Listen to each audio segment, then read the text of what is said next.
Hello dear fellow students, you're welcome to our channel Jai Hind Vidya Mandir again. अब हम 9.1 exercise का चौथा question करेंगे. इससे पहले हम फर्स्ट, सेकंड और थर्ड कर चुके हैं. अब हम जाएंगे फोर्थ क्वेश्चन की ओर.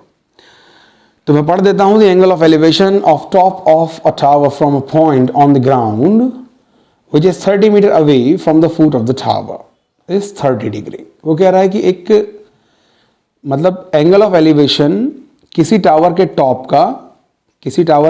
टॉप का ग्राउंड पे किसी पॉइंट से 30 डिग्री है और वो पॉइंट जो टावर से तकरीबन 30 मीटर अवे है यानी दूर है.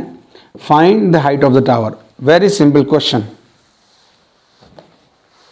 तो सबसे पहले तो मैं यहां पर आपके लिए बढ़िया सा इसका डायग्राम बना देता हूं. देखिए हम क्या करेंगे. सबसे पहले सपोज करते हैं कि ये एक टावर है और इससे 30 मीटर अवे कोई एक पॉइंट है ग्राउंड पे. 30 मीटर अवे यहां कहीं ले लेते हैं अपन. ठीक. अब उसकी डिमांड ये है कि 30 मीटर अवे से अगर एंगल ऑफ एलिवेशन यानी नीचे से बनने वाला एंगल 30 डिग्री है तो आपको फाइंड करना है क्या. Height of the tower. अब मैं देखिए इसको नाम दे देता हूं A B C. B is 90 degree. ये 30 डिग्री आपको दे रखा है एंगल ऑफ एलिवेशन. ठीक है. अब हम देखते हैं इसके आगे इस क्वेश्चन को सॉल्व कैसे करना. सबसे पहले लिखेंगे हम क्या. गिवन में क्या क्या है हमको. सबसे पहले गिवन में है एन ट्रायंगल ABC. BC आपको गिवन है 30 मीटर एंड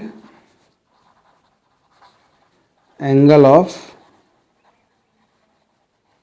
एलिवेशन कितना मिला हुआ है 30 डिग्री. इसका मतलब थीटा आपको 30 डिग्री दिया हुआ. कॉमन कॉन्सेप्ट है. देखिए हम इससे पहले क्वेश्चंस में भी डिस्कस कर चुके हैं कि अब आपको मिला हुआ है बेस और फाइंड करना है हाइट.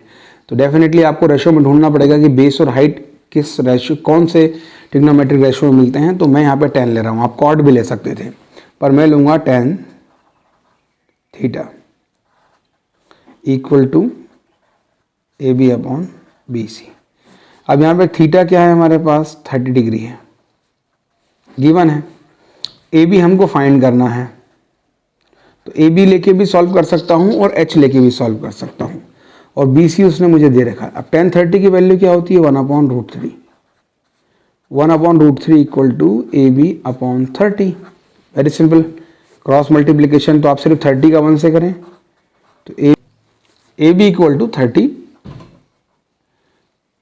Metre upon √3. लेकिन देखिए ये आपका आंसर नहीं हुआ है. क्यों. क्योंकि अभी डिनोमिनेटर में इरेशनल वैल्यू है. तो हम क्या करेंगे इसको रैशनल कर लेते हैं थ्रू रैशनलाइजेशन. तो यहाँ पे लिख देंगे ऑन रैशनलाइजिंग. रैशनलाइजिंग कैसे होगा 30 अपॉन √3 और कौन सा रैशनल नंबर है यहाँ पे √3 अपॉन √3. तो it becomes 30√3 upon 3. Cancels for 10 times. 3 से 30 को कैंसिल किया 10 टाइम और 10√3 मीटर आंसर आ गया. तो आंसर कैसे लिखेंगे. Then the height of the tower is 10√3 metre. Complete. अब बारी है क्वेश्चन नंबर 5 की. A kite is flying at a height of 60 metre above the ground. एक पतंग जो है वो 60 मीटर ऊपर उड़ रही है आकाश में. The string attached to the kite is temporarily tied to a point on the ground. जो स्ट्रिंग है यानी कि जो पतंग की डोर है वो ग्राउंड पर किसी एक जगह पर टाइटली बंधी हुई किसी पॉइंट पे. The inclination of the string with the ground is 60 degree. और जो एंगल है स्ट्रिंग का ग्राउंड के साथ वो कुछ 60 डिग्री है. Find the length of the string assuming that there is no slack in the string. वो कह रहा है कि आपको स्ट्रिंग की लेंथ निकालनी है ये मान करके कि उसमें कोई भी स्लैक नहीं है, ना झुकाव कहीं पर भी नहीं है, एकदम स्ट्रेट है वो। ठीक है, मन में रख करके इस क्वेश्चन को सॉल्व करना है। तो चलिए सबसे पहले तो मैं इसका जो है एग्जाम्पलर यहाँ पे बना लेता हूँ। तो हम देखते हैं कि सबसे पहले हमने फ़र्ज़ करा कि ये पतंग यहाँ कहीं उड़ रही होगी, यहाँ ऊपर उड़ रही है पॉइंट ए पे। अब आपको ये डिस्टेंस गिवन है, बी से ए का डिस्टेंस कितना गिवन है, 60 मीटर। यानी आपने पतंग को ऐसे नहीं देखना है, ऐसे में देखना है। और जो इसकी डोर है वो जो है यहाँ कहीं किसी पॉइंट पर बंधी हुई है। अब हम क्या करेंगे, उस पॉइंट से डोर की जो लेंथ है यानी स्ट्रिंग की जो लेंथ है उसे फाइंड करेंगे। और ये एंगल कितना दिया हुआ आपको, 60 डिग्री। देरी नहीं करते हैं, फटाफट सवालों करते हैं। हम सबसे पहले देखेंगे क्या, गिवन। सबसे पहले क्या लिखेंगे, गिवन। गिवन क्या है, इन ट्रायंगल ABC क्या गिवन है, AB इक्वल टू 60 मीटर, यानी हाइट आपको गिवन है। अब आपको और क्या गिवन है, थीटा गिवन है 60 डिग्री। और क्या गिवन है, कुछ नहीं गिवन है सर। और टू फाइंड क्या करना है, फाइंड करना है आपको AC, यानी ये स्ट्रिंग की लेंथ फाइंड करनी है। ठीक है, तो सबसे पहले क्या करते हैं अपन, वी नो, क्या जानते हैं हम जानते हैं कि ये परपेंडिकुलर है और ये है हाइपोटेन्यूज। तो हमें इसका रेशियो देखना है कौन सा आएगा। तो हम जानते हैं कि साइन यूज होगा, तो ठीक है, साइन थीटा इक्वल टू क्या होता है, perpendicular upon hypotenuse. Sine theta यानी साइन कितना, 60 डिग्री। परपेंडिकुलर कितना है अपना, AB, और इसमें हाइपोटेन्यूज AC। अब साइन 60 की वैल्यू जो होती है वो होती है √3/2। ठीक है, अब इस √3/2 के इक्वल में हम लिखेंगे AB, जो हमारे पास में है 60, लेकिन हमारे पास में AC नहीं है।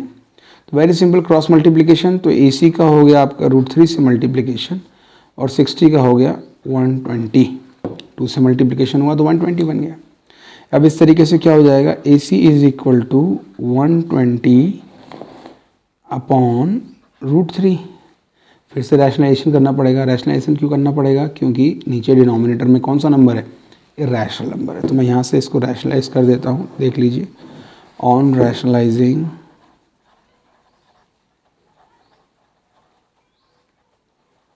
कैसे होगा रैशनलाइज, डिनोमिनेटर का मल्टीप्लिकेशन करना पड़ेगा दोनों साइड, यानी न्यूमरेटर में भी और डिनोमिनेटर में भी। तो it becomes what, 120 √3 is equal to AC। ठीक है, तो AC is equal to 120 √3 by √3 multiplication √3 की क्या बनेगा, 3 बन जाएगा। ये कैंसिल करेगा 40 टाइम्स। तो AC is equal to 40 √3 metre. बहुत सरल था ना सरल। अब इसके बाद हम क्या करेंगे, आंसर को बिल्कुल अच्छे से लिख देते हैं। Then length of the string is 40 √3 metre. Clear है। तो आज के लिए इतना ही। अगले वीडियो में मिलेंगे इसी एक्सरसाइज के नए 2 क्वेश्चंस के साथ में।